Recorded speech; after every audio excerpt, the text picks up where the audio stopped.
আসসালামু আলাইকুম। Hello everyone. আশা করছি আল্লাহর রহমতে আপনারা প্রত্যেকেই ভালো আছেন। আলহামদুলিল্লাহ আমিও ভালো আছি। তো জল-টল তো অনেক কিছুই ভরা হলো। তো চলুন বন্ধুরা এবার সরাসরি রান্নাতে চলে যাই। আজকে আ কচি মুরগির পাতলা ঝোল করা হবে। সেটা আবার বিলেতি আলু দিয়ে, এই আলুটা খেতে কিন্তু খুবই ভালো লাগে। তো আম্মু কাটা বাছা করে ধুয়ে নিয়েছে এগুলো খুবই ভালো করে। এখন কিন্তু আমরা চলে যাচ্ছি মাটির চুলার পাড়ে। আজকের রান্নাটা কিন্তু আমিই করব মাটির চুলোতে। মাটির চুলোতে রান্নাগুলো কিন্তু খেতে অসাধারণ লাগে। তো এদিকে আমি মশলা কিছু পেস্ট করার জন্য একটা বাটিতে নিয়ে নিয়েছি। আমি পরে বলছি এগুলোতে কি, কি নিয়েছি। এখন কড়াইতে তেলটা গরম হয়ে গিয়েছে। এর মধ্যে আমি পেঁয়াজ কুচি দিয়ে দিচ্ছি। পেঁয়াজটাকে খুবই সুন্দরভাবে লাল লাল করে ভেজে নিব। তো আরও একটুখানি পেঁয়াজ দিলাম, আমার কাছে মনে হলো যে আর একটু প্রয়োজন, কারণ এখানে 3টা মুরগি আছে। আর এখানে আমি নিয়েছি ধনে গুঁড়ো, জিরে গুঁড়ো, গরম মশলার গুঁড়ি, লঙ্কা গুঁড়ি, লবণ, হলুদ আর রসুনের কিছু কোয়া। এই চিকেনের রেসিপিটাতে কিন্তু আমরা মানে কচি মুরগির ক্ষেত্রে আমরা কিন্তু আদা বাটা শুধু ইউজ করি, রসুন বাটাটা ইউজ করি না। তো এই জন্য রসুনের কোয়াগুলো নেওয়া হয়েছে। আমার কাছে মনে হলো আরও একটু পানি প্রয়োজন, তো আরও একটু পানি দিয়ে এটাকে ভালোভাবে নেড়েচেড়ে পেস্টটাকে আমি তৈরি করে নিচ্ছি। আর ওইদিকে আমার পেঁয়াজটা কিন্তু খুবই সুন্দরভাবে বেরেস্তা হচ্ছে। একেবারেই কিন্তু কড়া করে বেরেস্তা করব না।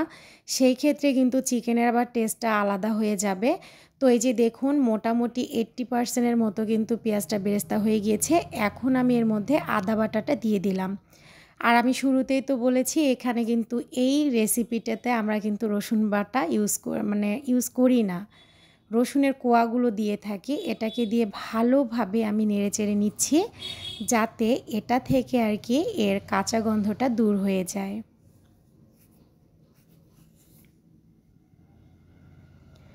তো এখন আমি এর মধ্যে দিয়ে দিব যে পেস্টটা আমি তৈরি করেছিলাম, মশলার পেস্টটা, সেটা আমি ঢেলে দিব।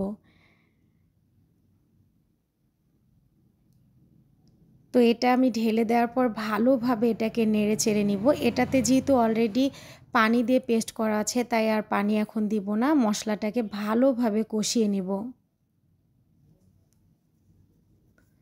আর যে কোনো তরকারির ক্ষেত্রে মশলা কষানো সুন্দর হলে তরকারির কিন্তু টেস্টটা দ্বিগুণ বেড়ে যায়, বা তরকারিটা কিন্তু মাটন হোক বা চিকেন হোক, সেটাও কিন্তু ভালোভাবে কষিয়ে নিলে সেটার টেস্ট কিন্তু দ্বিগুণ বেড়ে যায়। তো এটাকে আমি ভালোভাবে নেড়েচেড়ে দিচ্ছি। এরই ভিতরে বাতাস উঠেছে। চলুন আমি একটু বাইরে থেকে ঘুরে আসি।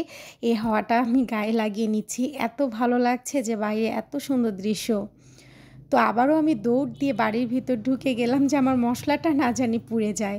তো না, আলহামদুলিল্লাহ পুড়ে যায় নাই, কিন্তু মশলার পানি একেবারে শুকিয়ে গিয়েছে। এখানে আরও একটু কষানোর জন্য আমি পানি দিয়ে দিব। সেটা গরম পানি করা আছে, সেই গরম পানিটা আমি দিয়ে দিচ্ছি। তো আরও একটুখানি এটাকে আমি ভালোভাবে কষিয়ে নেব। আর এখন এদিকে আমি কলিজাগুলো এখানে বাটিতে উঠিয়ে রাখছি। কলিজাগুলো একটু পরে আমি অ্যাড করে দেব। আগে চিকেনগুলো আর আলুগুলো দিয়ে দিব। যেহেতু এগুলো কচি মুরগি, এই জন্য আলুটা কিন্তু একসঙ্গেই অ্যাড করতে হবে, তা না হলে কিন্তু আলুটা পরে শক্ত থেকে যাবে যদি আমি সেটা পরে অ্যাড করি।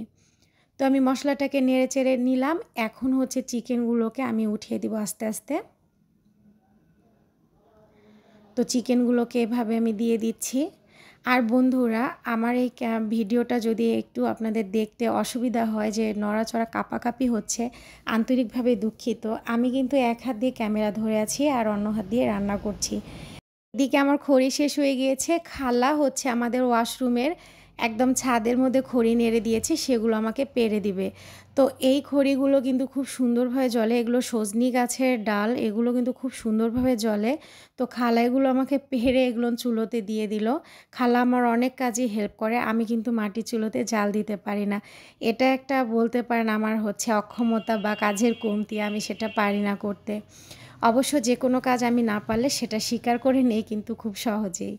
এটা আমার কাছে মনে হয় না যে লুকানোর কিছু নাই। তো আমার চিকেনটা কিন্তু খুবই ভালোভাবে কষানো হয়ে গিয়েছে এরই ফাঁকে অফ ক্যামেরাতে। তো এখন আমি হচ্ছে ঝোলের জন্য এখানে কিন্তু হচ্ছে ফুটনো গরম পানি আমি অ্যাড করে দিচ্ছি।